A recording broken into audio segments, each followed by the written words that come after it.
Hey, what's going on, everybody? My name is King Z. Welcome back to the Empire. If this is your first time here, welcome in. I hope you enjoy your stay. I hope you enjoyed today's episode. If you do, make sure to check out the rest of my channel and consider subscribing. It really does help my channel grow, and I really do appreciate it. All right, we're here at the Desert Outpost. I have a few plans for this area today. I have not really touched on the pathway leading over here. I want to get that done today, and I also want to get an outline of where we're going to have the actual quarry and where it could possibly lead off to road-wise. But the first thing that I want to get done today is actually head over to the end portal, jump in there, and get started on our Ender. I have a bunch of materials here in my inventory just to get us started. I'll have to head back over to King's Valley and grab a few more materials. I'm going to be following I'm Named GP's tutorial on how to build an Ender. He is a member of the Afterlife SMP, so if you guys want to go check him out, link will be down in the description on his video. A very good Minecraft content creator, so I recommend you guys go check him out for all his other stuff as well.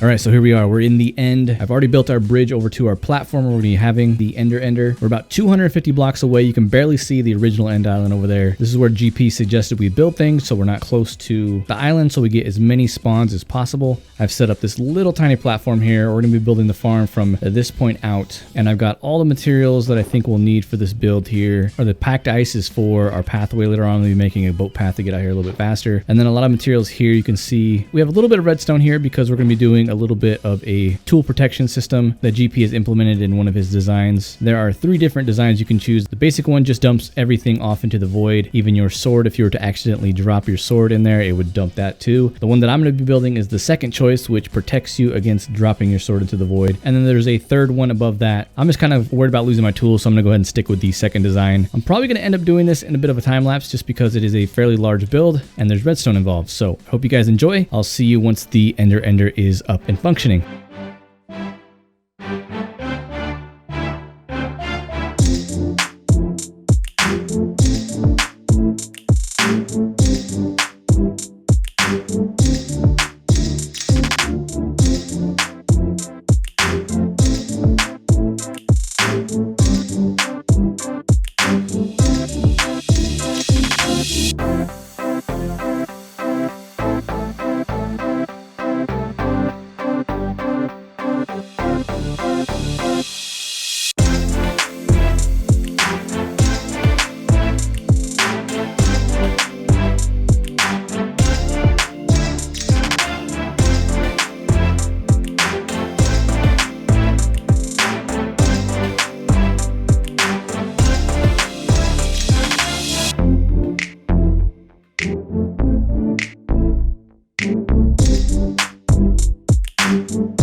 All right, so I have the farm complete. I've got the spawning platform, the killing floor, and then I have all the redstone done. I have not gotten rid of the stone down here just because I want to keep it just in case it doesn't work properly. I had originally planned to use all black stained glass, but I ran out of black dye, so I decided, you know what, I'll do a cool design with purple, and that kind of didn't happen. I got halfway up and I was like, oh yeah, I was supposed to do a design. So I ended up just doing the black stained glass for the tube until I got to the purple stained glass, and then I didn't have enough black stained glass to do the ceiling here. Just kind of left it how it was. But let's head up here and let's try to get our endermite in position. So I got a few more of these guys here just to give us a little bit more extra protection so we don't have to worry about dying. I got my ender pearls and my food. I'm gonna put some of this stuff away as well. All right, there we go. We got the cart, we got the ender pearls, and we have our name tag. I'm gonna be calling this little guy Ender Bait just because he's our little bait to get the enderman down here. Hopefully this works. We just have to throw a couple of pearls and hopefully we will get ourselves an endermite pretty soon. There we go. We got our little guy. Now we just got to get him inside a cart. Hopefully he doesn't kill me. Come on, little buddy. There. Oh, he should have been in there. Come on. There we go. We got him in there. And now our enderman farm is working. Okay, we can get rid of all of these. I don't think I can get that one. I'm going to get rid of all of this so that nothing spawns up here and kills our endermite. Because that would be horrible. I'm actually going... Ow, the little guy hit me. Oh, we got to name tag him as well. So let's go ahead and name tag him if we can. No, you little... Oh. No, don't kill me. Don't kill me. Don't kill me. Let's fly away. Let's eat some food. Just want to get rid of all this before we do anything else. Our little guy despawned. That sucks. All right, so we got to do this one more time. Okay, there, and then hopefully I have enough of these to spawn ourselves an endermite. This time we'll name him first before anything. So I only have 8 more of these. I might have to go get more if we don't get an endermite to spawn here pretty soon. Oh, there we go. We got our little guy. That didn't work. Okay, let's name him Enderbait. Come on, get in there. You know working. Get in the thing. There we go. We got him. We got him. We got him. We got him. All right, now he's gonna move it onto the rail. Let's eat some food so I don't die. And there we go. Should have a fully functioning enderman farm now. This should give us enough of a landing platform to actually be useful to us. Just do that so they can't get down here. Seems to be working okay. Let's go ahead down here and see. We have plenty of endermen in here, it looks like. Let's see how well this thing works. Should all be one hit, so the flame shouldn't matter anymore.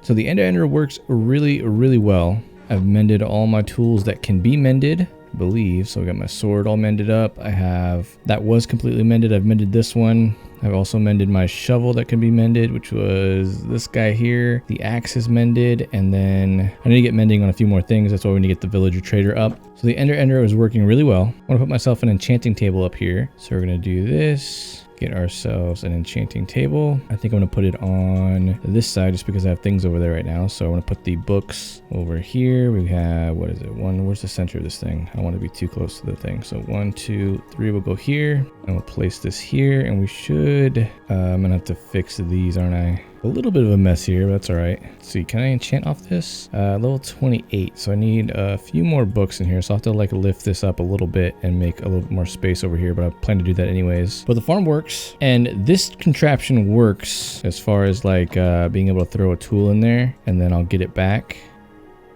See, there it goes. But it does seem to overload the system a little bit because I believe the locked hopper is down here. So not this one here, but the one below it is the locked hopper. So I put some filler blocks in here and it seems to do the trick until the system gets overloaded, which then actually drops some stuff to the void, or it would drop some stuff to the void. So I want to make sure that this thing works properly. I'm not going to lose anything.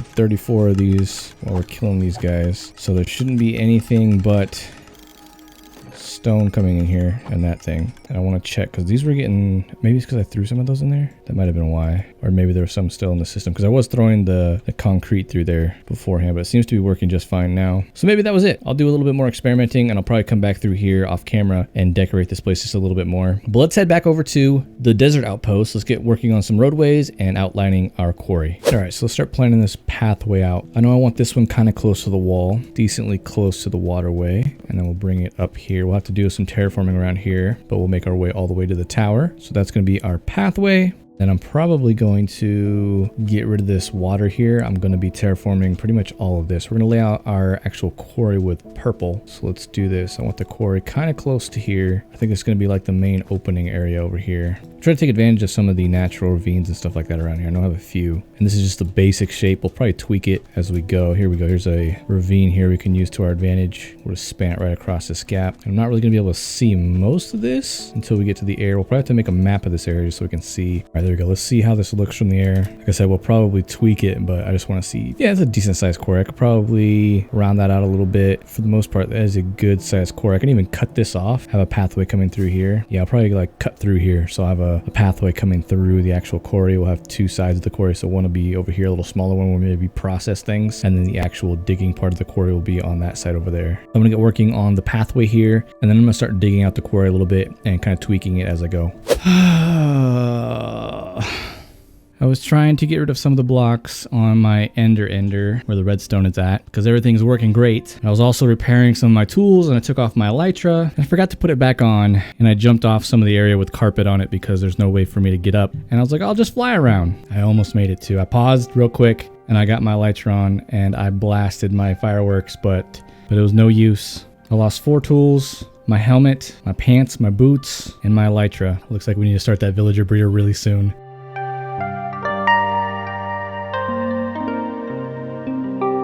All right, so we're back over here at the desert outpost. After I died in the end, I went ahead and went diamond mining. I think I got like a stack and a half of diamonds. I went ahead and remade my armor, remade a few tools. I've already whittled down this shovel here, doing some more extraction in the quarry. I'm gonna have to make sure we get the villager trading hall up probably this episode or next episode for sure, because I need mending like crazy. Because if that ever happens again, it's gonna be a real pain in the butt to try to continue doing large scale builds. So villager breeder is gonna get done this episode, probably right after I talk to you guys about what I've been doing over here. So the quarry, I have the outline in, like I showed you before, but I've been digging this out. I've just basically been removing all the sand. We're gonna need all the sand to make sandstone. See if I can get a little bit of a better view up here. So yeah, I've just been removing the sand. I'm gonna be digging out mostly this half on this side and probably this quarter over here. I'm gonna be leaving this a little bit more shallow. I do want some pathways leading into the deeper portions of the quarry to make it look a little bit more interesting. We'll be placing tools, hoists, cranes, and all that stuff in there. And I think this is a good size for our quarry over here. I do plan to have another pathway leading off to the actual kingdom that way. I'll probably do some terraforming over there to make things a little bit more flat, because I do want a processing station over there. I'll probably have another processing station somewhere over here or possibly right there as well. But I do want another processing station over there, or possibly like some more huts for the workers to be living in. I do have a big ravine right there that I'm going to use to my advantage. I'm going to be digging down as far as possible. That's going to be our very deepest end. This whole side over here is probably going to be the deepest end. I want it to be a big cliff face right here that they've dug out with a gradual slope leading back over to this side. As far as like digging all this out goes, I'll probably do it on a stream or off camera because it's gonna be pretty boring and I'm gonna have to repair my tools multiple times. But we're gonna go ahead and head over to King's Valley, and we need to get our villager breeder going once again. And then I really want to get a villager trading hall going. I was trying to fly right there. God, I missed my elytra because I need mending and I need tools and I need pretty much everything to continue building in this world, at least to make it easy to continue building in this world. So I'll see you guys over in King's Valley.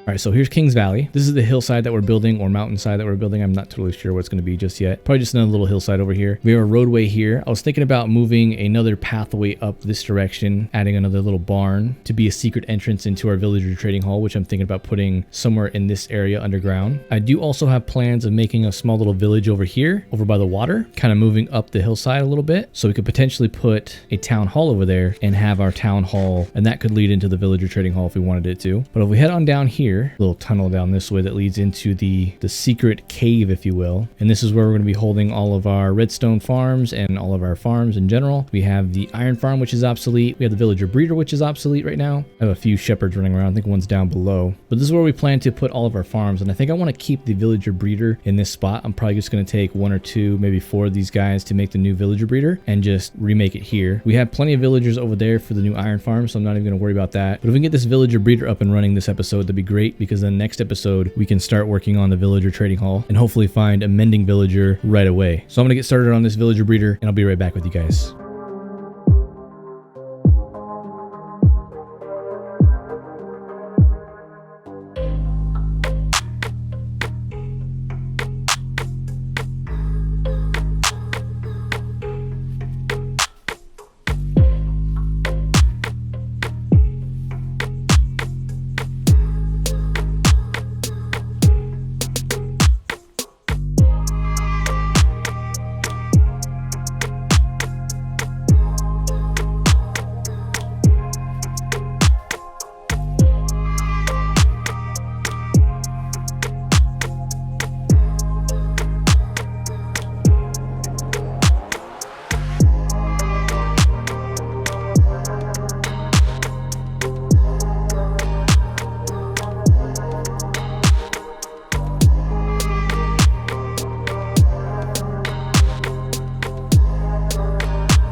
Well, all right. I hope you guys enjoyed that little time lapse. I built a little bit of this on camera, not the whole thing. I obviously didn't put the roof on or show you guys me doing the outline of the actual build. Oh, and we just had a villager drop down. Nice. So this thing does work. It actually took me quite a while to figure out the problems with this thing. I was having problems with this thing, by the way. This is actually Impulse SV's villager breeder, at least the tutorial that I followed. And the first thing I had to do was switch these beds around to make the pillows on the corners before I had them in the center, which was the wrong way to do things. After I switched that, it still wasn't working. And I had problems with this farmer actually getting in here. He was having access to the beds, and then he was just in there with the villagers and had no farmers, so no bueno there. Impulse's fix for that was actually placing a trapdoor right here, and I placed trapdoors on all the other trapdoors just similar to this one, and my villagers still were not breeding, so I figured maybe that's the problem. So I got rid of those. They still would not breed, and about 5-6 hours later, basically, I realized I had some glass blocks here, and I was like, well, maybe that's preventing my villagers from sleeping in those beds and preventing them from thinking that was an accessible bed. Turns out I was right. As soon as I got rid of those, they started breeding like crazy. So before we go check out the little chamber that I have over there holding them, you can see right here we just have the excess carrots being collected by this hopper here, and then the villagers obviously just drop down and head that way. You saw that little guy get spawned in and dropped over there. But if we head through here, and I took the tunnel over here because this is where I plan to have the villager trading hall. We're gonna have it underneath this hillside just because it's far enough away from the villager breeder, it doesn't interfere with it. But you can see we have a ton of villagers in here. I actually had to open up this side and have another window over here just so I could see how packed it is in here, but we have a bunch of them. I've already tested this out to see if it still works, and it does. I got some mine carts and some more mine carts and some rails in there. So hopefully we can get started on building the town hall here pretty soon. I just have to pick a spot for it and pick a facade that we're going to use for our entrance. I was thinking a barn, but I'm more so thinking that we're going to do a little town over there. So in between building the desert kingdom and the desert quarry and the outposts and all that stuff, we're probably going to be building a little village out here just so I can put in like a small little town hall that will be our entrance into our actual villager trading hall, which will be down below underground. So that's some good news. Some more good news is I got my elytra back. I can fly again. I went to the end and got some elytra, but the bad news is I died again. So I lost all my diamond gear. I pretty much depleted my elytra, and I just got Unbreaking 3 on it. So I lost some more diamond armor. I lost my helmet, my chest plate, my pants, and my boots again. And then I think I just lost a sword, a pickaxe, and maybe a shovel this time. I don't think I had everything. We can check real quick here. Yeah, I don't know. I can't remember exactly what I had, but I did get a little bit of a loot chest. Where is it? I think it's this one actually. Yeah, so I got this here. There's all the stuff that I gained from there. I got some more shulker boxes, which are here. I got 22 more shulker boxes, so now we have 44 again. And I think I found this mending pick, which was really nice. Everything else was pretty crappy. But yeah, I'm really excited to have this villager breeder up. I'll link the video for Impulse's tutorial down in the description so you guys can check it out if you want to build this exact villager breeder. Make sure to check out his little fixes because it does help, and make sure if you're building this thing, I believe I put those there because he put glass there, so just make sure not to place the glass there, or at least take it away once you